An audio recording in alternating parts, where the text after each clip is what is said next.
All right, here with Weilun Zhao. Walk us through your basketball journey. How'd you get started, and how'd you get to the point you're at today?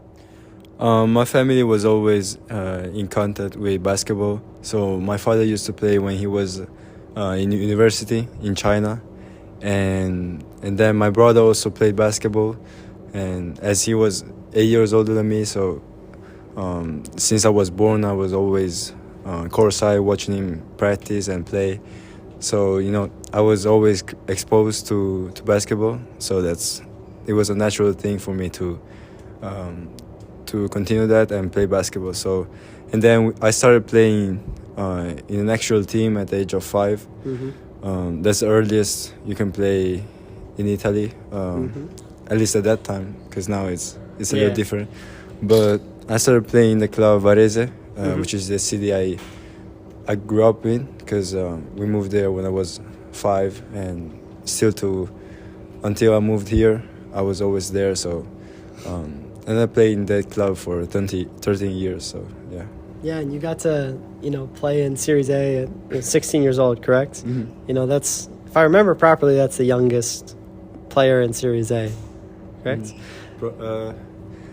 I'm not sure if I heard. I'm not sure it's the youngest, but the thing is, I was the first Chinese player to play there, so yeah.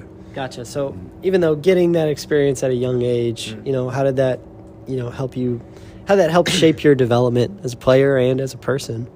I think I was very lucky to be exposed to such a high level since I was 15.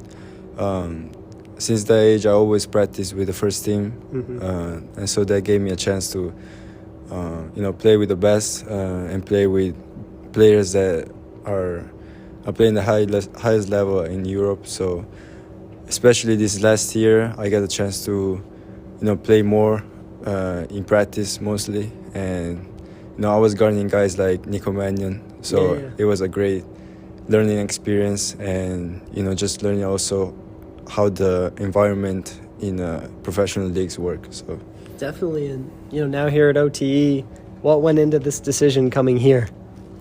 I think it was mainly because it's a challenge, and it's definitely different than European basketball and the European environment. So mainly I think if I want to go to the highest level, I have to get through this type of situations and almost discomforts, I would say, or face of discomfort, or different environments to what I'm used to. Yeah. So and the competition, I think, is really high, and the facilities and the coaching stuff is the best in the world for this age. So it was a pretty easy choice. Definitely. And for those who haven't seen you play, walk us through your game. How would you describe yourself as a player?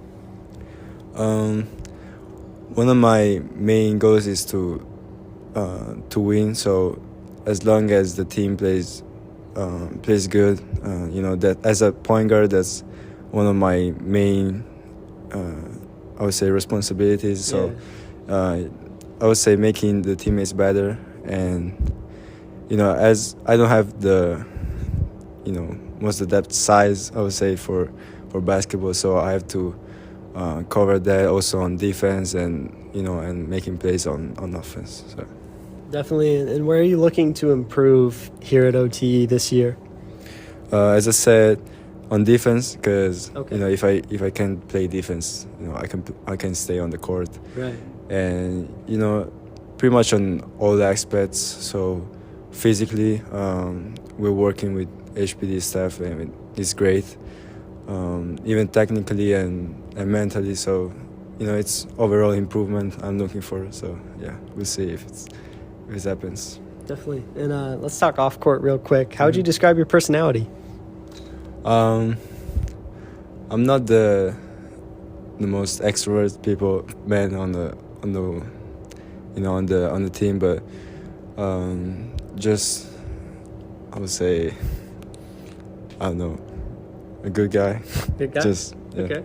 What kind of teammate are you then? Like, how do you, interact with your teammates? I try to, as I said earlier, to make the team better. So to make my teammates better. So if I have to give some advice or tell them what to do on the court, that's my job. So those things. And do you have any other hobbies or interests outside of basketball? Yeah, I'm pretty interested in many like formal arts. So Okay. I play the piano since I was like 8, and yeah, play the piano. Sometimes I draw, and also trying new sports. Many times I do. For example, I play golf with Samis, or There you go. we're gonna go play tennis probably. So I really like to try new things and just Be involved in a lot. Mm, Yeah, I love that. And last question here, but if you had to be remembered for something at the end of the day, on or off the basketball court, what would you want to be remembered for? Firstly, like a good person, and I would like, because I had a pretty unique journey You did. so far, as one of the few Chinese players that played in Europe. So I would like to continue to be that almost flag bearer, like one of the first people to do something. So I would like to make an impact on Chinese and Asian basketball. Mm-hmm. And and off the court, I would just like to be a good person, and that's it. Definitely. And I did have one more question for you, but what did it mean to represent China on the world stage? I mean, in FIBA. It's one of the biggest honors, because since a young age, at least I was taught to respect and honor your country. So being able to put that jersey on for the first time was really, really great feeling. And it's just a higher level of basketball also. Yeah. And you have a different type of responsibility and feeling when you play for your national team. So yeah, Definitely.